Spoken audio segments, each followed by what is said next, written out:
Sir, Palakkad Chittur വൻ തീപിടുത്തം. നമ്മുടെ ഫയർഫോഴ്സ് സഫീഷ്യന്റ് അല്ല. കോയമ്പത്തൂർ ഇൻഫോം ചെയ്തിട്ടുണ്ട്. ഏത് നിമിഷം അവിടുന്ന് ഫയർ എഞ്ചിൻ വരും. So open the check post and clear the root.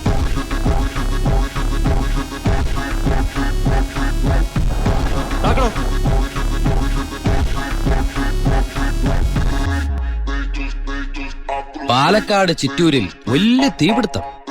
കോയമ്പത്തൂരിൽ നിന്നുള്ള ഫയർ എഞ്ചിൻ ഇതുവഴി കുറച്ചു നേരം മുമ്പ് കടന്നുപോയി. എന്റെ സ്പിരിറ്റുമായി ഷാർപ്പ് 10.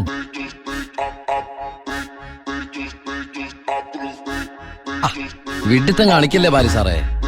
ഫയർ എഞ്ചിന്റെ ഒക്കെ പിന്നാലെ പിടിക്കാൻ നമ്മുടെ ഈ സർക്കാർ ജീപ്പിന് കഴിയൂ? വെല്ലുവിളികളാവാം, പക്ഷേ അത് നിന്നേക്കാൾ 4-5 ഓണം കൂടുതലുണ്ടവനോടാവരുത്.